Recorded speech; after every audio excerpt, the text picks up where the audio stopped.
stay right here. Probably won't be very long. Oh yeah, it's working. Hey guys, Heather from the future. I'm going to interject in on myself at the beginning of this vlog to let you know that if you did pre-order a mug, you should already have it in hand. I think there's one going to Canada. You may not have yours yet, but I do have 12 extras that I have listed on the website right now. I also stocked some really cute nugget magnets if you are a big fan of our puppy, some Chloe magnets, as well as some cute Chloe keychains. So I'll link the website down below if you're interested, and enjoy the vlog. Good morning. Welcome back to SageAndStoneHomestead. My name is Heather. Today is the day that I get to pull out the cedars that I put in 3 does and give them their secondary hormone.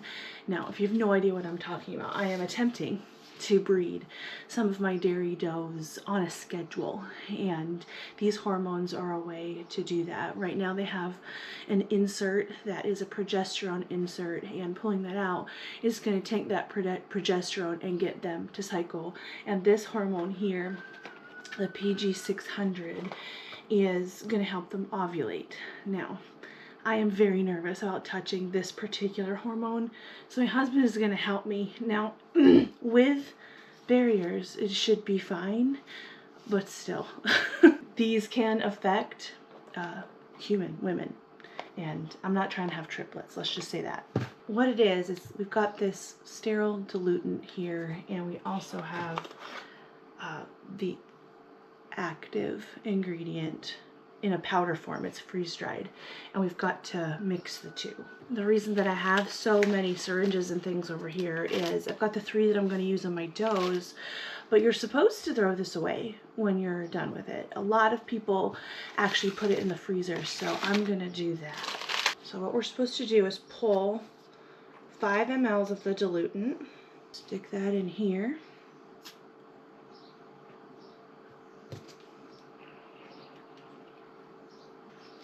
Mix it up, and then pull this out of here and stick it in this bottle, which still has quite a bit of the diluent in it.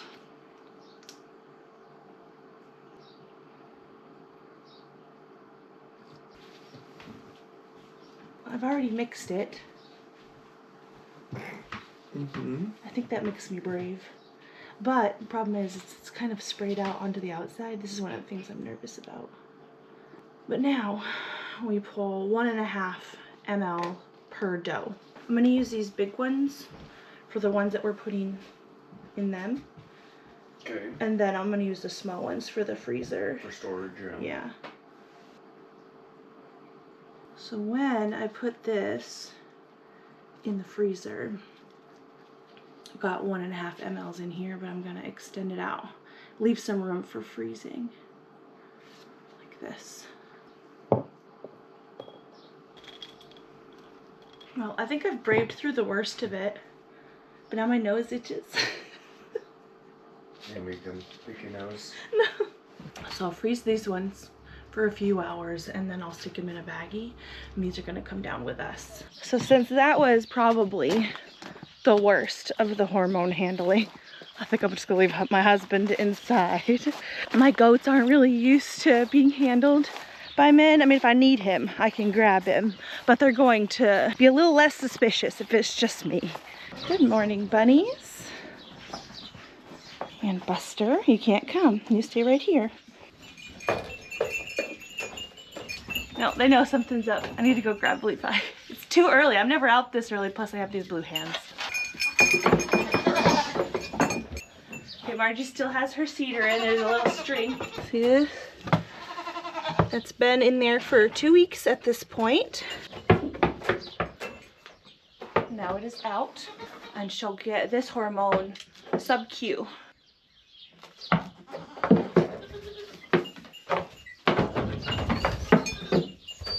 That's all. She should be in heat within 24 to 48 hours. Now I got 2 more though. Oof. Oh, big girl.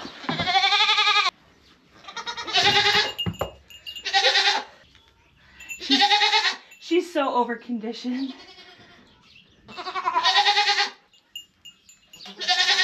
Hey, you want a cookie? He's gonna curse me out while eating. No, but I'll take it anyway.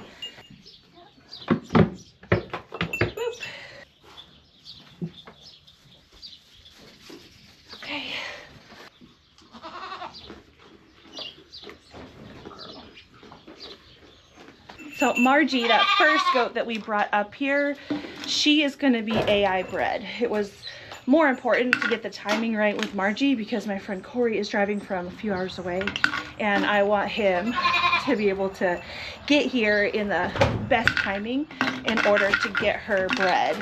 The other two are, I'm just going to live cover with them with my buck named Ruckus. And the timing works out because then we'll have our kids around the same time, but also Corey will be here tomorrow to help me wrangle them. This is my first time doing anything like this. So far the process has been really easy, and if it means fall kids out of our does that ordinarily would not be cycling in a way where we would get fall kids, that's pretty cool. Those cedars and things still have active hormone on them, so we've got to dispose of them all closed up. Come here.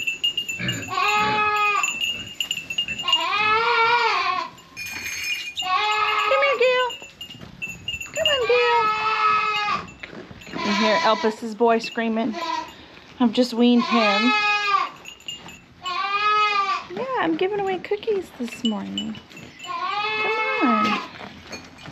What I'm trying to do is get Gale and Helicity back here, which is our kidding area. I can shut the door and then get the other does out of here, and then this is where I can have Gale and Helicity breed Ruckus. Ugh. If Tori doesn't tear me down first. Okay, I definitely have Gale and Helicity, but I have some extras too. Thankfully, the extras that I have are all easy. Corey's on his way here, so we're gonna get them set up. We might even bring in Ruckus before Corey comes, just so whenever these girls come into heat, Ruckus will be here to cover them. And they very well could be in early stages of heat. Corey told me that when you remove the cedar and then inject the other hormone, it should be within 24 to 48 hours that we see a heat.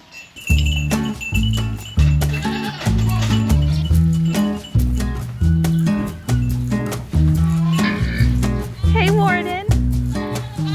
How you doing in the big boy pen, huh? I'm here for Ruckus.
Gale is the one that I thought I saw starting to flag this morning. And he seems to be very interested in her. Clearly she's not in a standing heat right now, but it shouldn't be long, and she's gonna love him. This past fall for spring kidding, I bred Ruckus only to Red, and she had 2 boys out of him. One of those boys, who's in the weaner pen right now, has parrot mouth. And I didn't realize that until he was probably 6 weeks old, and I pulled him to do a hoof trim and give him his copper, and I noticed his mouth. And what that is, it's their upper jaw extends past their lower jaw. Their lower jaw kind of tucks in, and it's not a good thing. Now, it might not be either Ruckus or Red's fault necessarily, but the way that I can kind of test that out is to use Ruckus over another dam line, so another line that is completely unrelated to Red, which is what these girls are. And if we see parrot mouth popping up in this line too, Ruckus will probably be a cull, which is, it's sad to think about, but this is us kind of testing that out. And bringing these girls fresh. You're gonna love him in just a few hours. Looks like Margie is mildly interested. Really, all the girls are. No real strong heat signs out of her right now.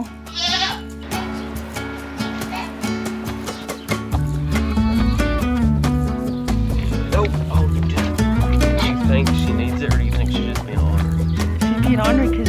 had this done before. Hey, you're okay? I'll do my phone off of it. Beautiful. Nice and square. You're okay. That was long enough. That was like... Good girl. Job done. She's got really nice feet. Good girl. I can't get over these feet and legs. Look at that. You're leaning forward. You look funny. Stop.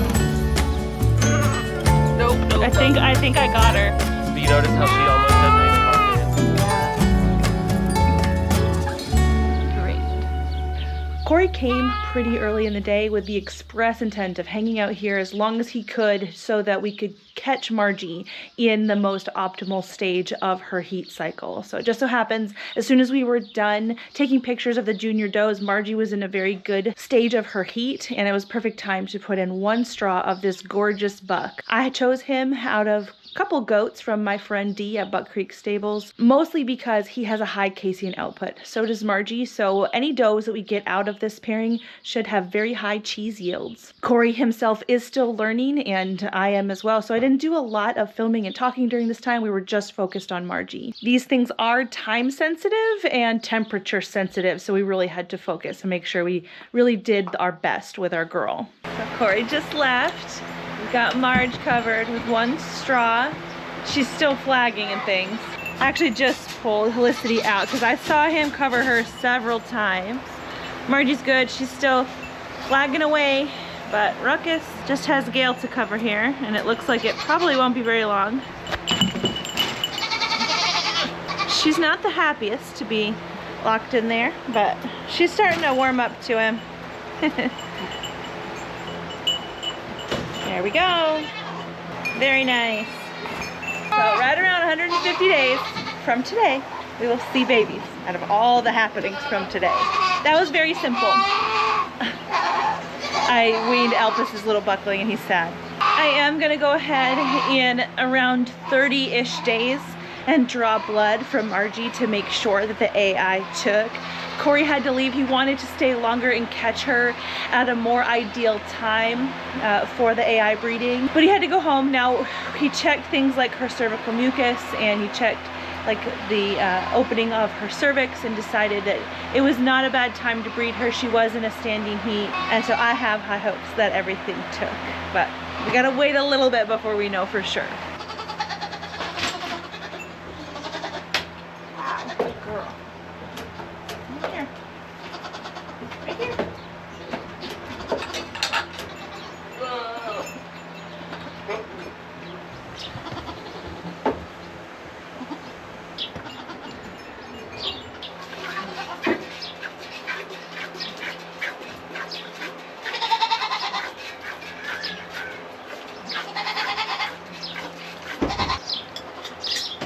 I may not take everything out right now because it is early. This is a lot earlier than I normally milk, but I'd like to at least relieve some pressure. She's got at least a half gallon in her right now. So that there's a quart. She is a lot softer than she was. Whoa.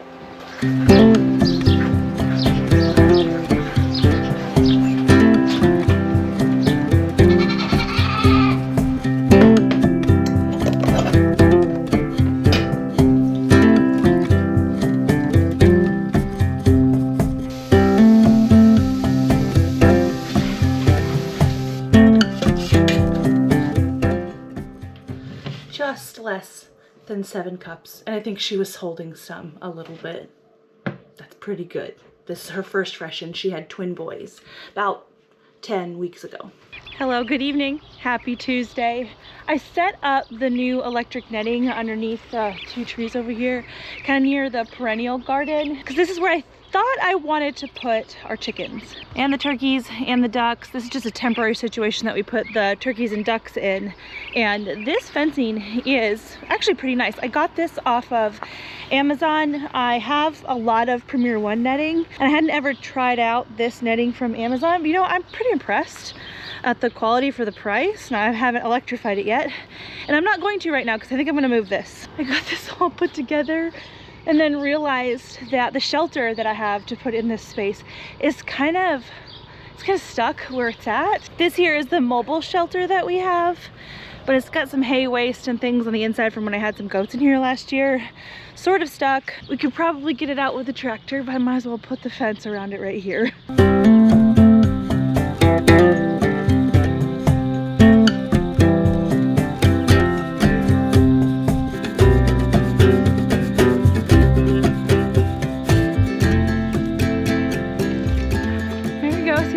Bad to set up. Now I do have a lot of Premier 1 netting already, but I didn't have any of the netting that is smaller on the bottom. I got this specifically for the smaller chicks that we have. The bottom 2 strands are not electrified, the verticals are not electrified, but these blue ones are, and then this top one also is. It currently doesn't have any like corner posts that help bring some tension in, but I do have some of those if I need to put them up. But you know, it's actually pretty taut as it is. And then here's an example of the netting that we have all around. It's currently electrified, so I won't be touching it, but see how big the holes are. That's more for things like goats, and this netting is more for things like chickens. I don't necessarily think that the chickens really need the electrifying portion of it.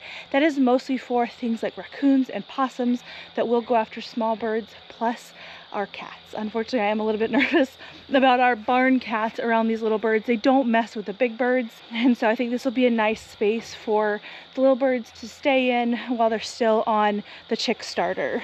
I may leave the turkeys out here. We're just gonna have to see. This cute little energizer here is from Premier 1. It runs off of a couple D batteries. I don't know if they need replacing. It's possible. I swear there's ants everywhere this year. Anyway, I do have a fence tester, so we can test this out. The pole that it's on acts as the grounding rod. Just poke it in the ground, connect the green to the pole itself, and then this little part here connects to the top. Make sure it's off. And this connects to the fence. Okay, let me go get my fence checker. Oh, I hear it. Yeah, it's working. Of course I can't find my official fence checker, so we're going to use a kind of damp blade of grass. This is one way that you can tell if your fence is working. You're going to get a little bit of a zap, but it's not going to be as bad as if you touched it. Oh, you felt it right through the blade of grass. It wasn't bad, but I did get a zap. And the fence is hooked up on this side. And because I got zapped on this side, I know that the current is going all the way through. Oh yeah, it's working. I don't know how many volts that is, but even just through the blade of grass, that would deter one of my cats, and I think that's probably the predator that we're up against right now. So we'll put the birds in here in the morning. I don't want to do it tonight.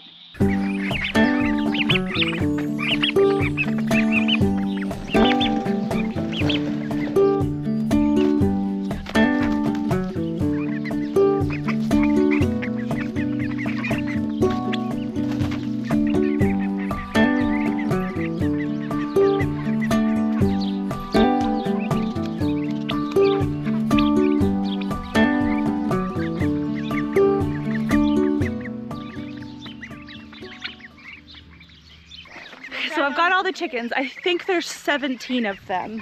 And what we ordered was a rainbow mix, and it's just like the rainbow eggs that they will lay. So I don't know what breeds of chickens these are. So if you guys have any ideas, I would love to get some insight so I can kind of plan for what our egg basket's gonna look like as early as this fall. These guys are around 4 to 5 weeks old, and they usually will start to lay between 16 and 20 weeks. So Addie says she knows this one is a barred rock. I know there are some other striped varieties. I don't know if we can tell just by looking at them, but here's chicken number 1. Chicken 2, which is a cochin. Oh, that's gonna be a problem. That's what I can tell that. At the moment, we're wondering if this is gonna work, because it seems like the turkeys and ducks are kind of picking on the chickens, which is interesting. Take it out, honey. Oh my gosh. We're gonna see what happens if we just stick all of them in there, because there might be too numerous to really pick on. But here's chicken number 3. Kind of has those fluffy cheeks, sort of. 4, with a dark beak. This one seems to have a fluffy head. I've lost count already. Is this the one you guys thought was a rooster? This is. Okay. Now, Girls think this one might be a rooster. I don't know, based on his wings when he was little. This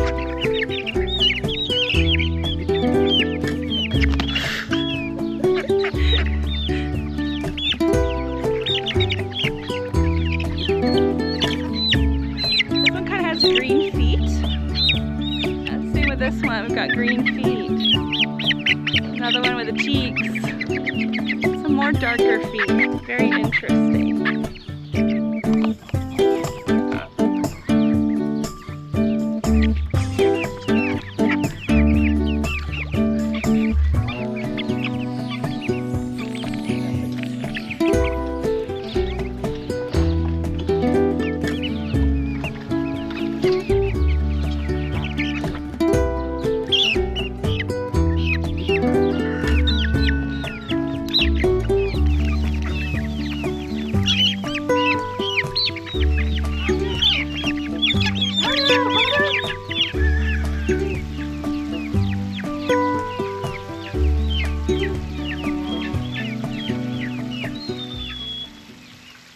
Did you guys see that?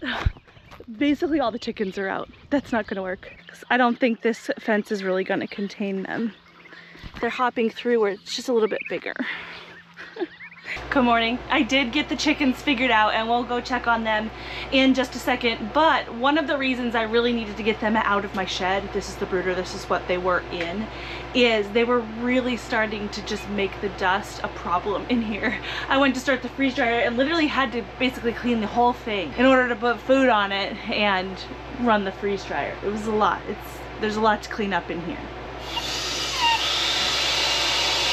What I have dried in the freeze dryer is oregano, and I had some that wouldn't fit, so I did hang that. This is still, it's got moisture in it, it's still kind of limp, so that needs a little bit of time. But this was kind of hanging in here with the chickens, so what this might just end up being is chicken treats anyway, because there was a lot of dust. Here we go. So I freeze dried the oregano with the stems on, and this has been the easiest way for me to dry things like this in the past. And what I do is take the cluster of stems and just kind of squeeze it lightly over my jar. I got this big funnel from the local Mennonite bulk supply store. I think it goes to a tomato juicer. Now some stems are going down in there. That's what's left behind.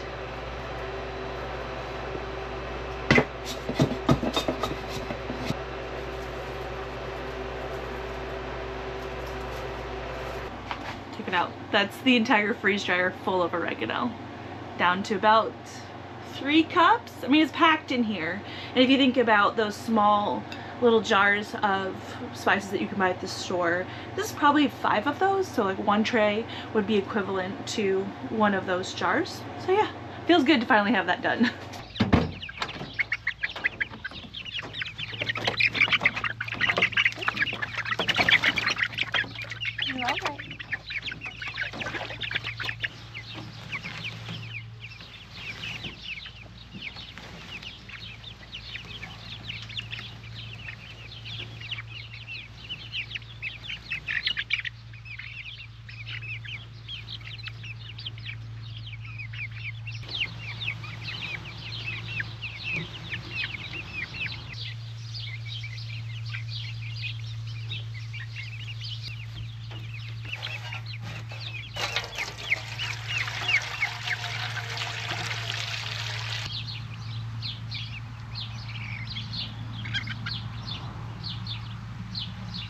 There are 17 birds in total, and that's a lot for these smaller tractors. They're 5 feet by 2 feet. Thankfully, these guys are not full grown, and I do have 2 more of them right here that I can take the bottoms off and do the same thing and, you know, divvy them up until they're a little bit bigger, at least big enough not to fit through that netting.